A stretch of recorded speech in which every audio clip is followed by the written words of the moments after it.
Welcome back, everyone, to Fine Music.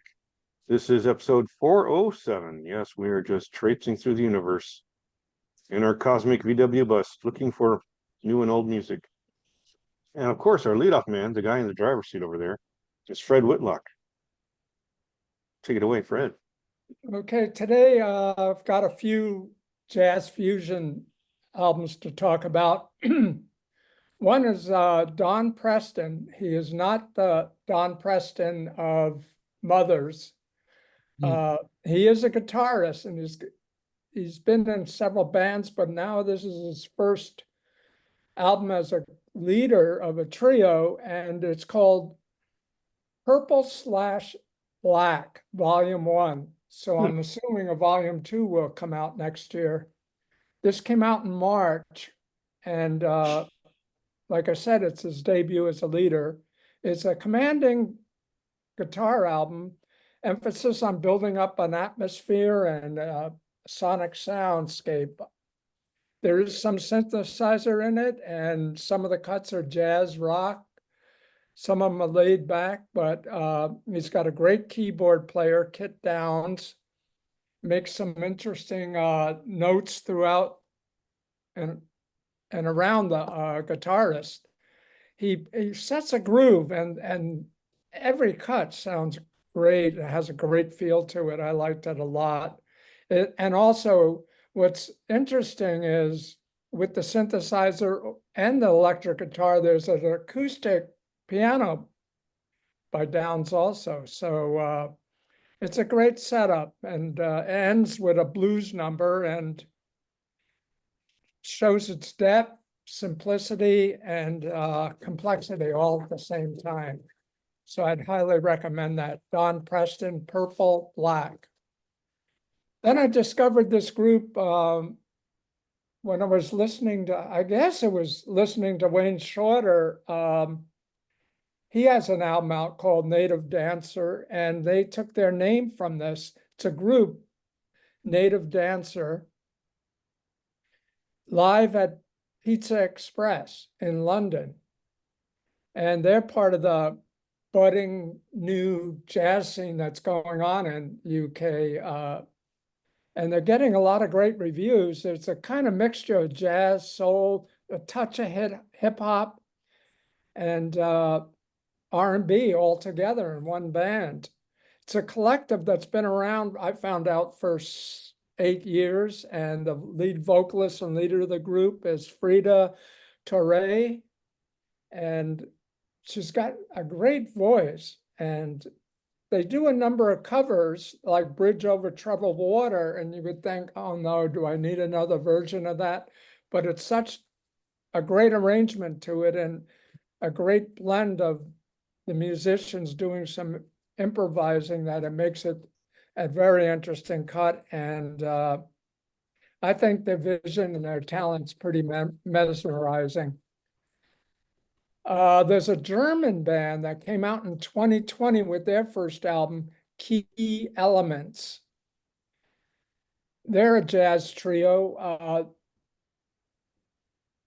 Marianne Tone, he's a DJ and a producer, and he's leading this trio, and it throws in jazz, a little bit of hip hop again, ambient, electronics, and funk all together throughout this album. It's recorded in Berlin, and which they're taking their vision from the UK jazz scene and taking this out. Electronic keyboards, a lot of synthesizers shows up. This whole album is passionate and has some great grooves to it. Key Elements. Then a friend of mine reminded me of a box set that I was gonna get, and then I forgot about it totally until about a week or so ago. Weather Report. Legendary live tapes, 1978 to 1981. It's a 4 CD box set, and you can get it streaming also. But if you buy the box set, you get this booklet with intricate notes of what's going on and what's happening in the music and what's happening with the group. The drummer, Peter Erskine writes all the liner notes throughout the booklet. This box set is incredible. It accurately reflects the band. And a lot of reviewers prefer this box set over the live set that came out a number of years ago called 830. There's so many incredible cuts. There's too many to bring up, but there's a 20-minute version of Gibraltar that just takes off, and it's a sonic rawness to it, and every musician in the group, the four of them, just take off, and there's so many surprises throughout the cuts. It's a great sound. Everyone has a lot of wide space to play. You know, if you know Weather Report, there was always stories about some egos and things like that, but on this album, none of that shows up. Everyone gets their space. Everyone takes off into a whole new atmosphere, and they're playing their hearts out on this. And the other thing is, this is made by the sound engineer, most of the cuts, and then other cuts are from bootleg tapes from fans. But the sound is great throughout, and it gives you a great musical picture of some of the best of jazz fusion, even though they didn't like to be called fusion at all. This is an essential piece if you're a Weather Report fan or you're trying to get into Weather Report.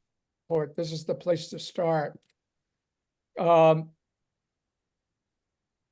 would say, you know, there's so many prime live cuts on this album. The sound's remarkable, and you see many sides of their dynamics. They go back and forth between each other. The bass player, Jocko, gets a huge cut, or he just takes off in the atmosphere. And you see some interplay between Shorter and Jocko, then Shorter and the keyboards, and Peter Erskine on drums just goes heavily into the beat and supports them so wonderfully. This is their golden years, where they were putting out albums like Spinning Tail, Heavy Weather, and some other great albums, Black Market. So this is a rich period of their career. And one reviewer said it's like they're letting you hear all their secrets. And that's what I would say. I would say if you were going to start listening to Weather Report, start here. If you've already had some of their albums, get this, because you'll be astonished at what they do with their tunes.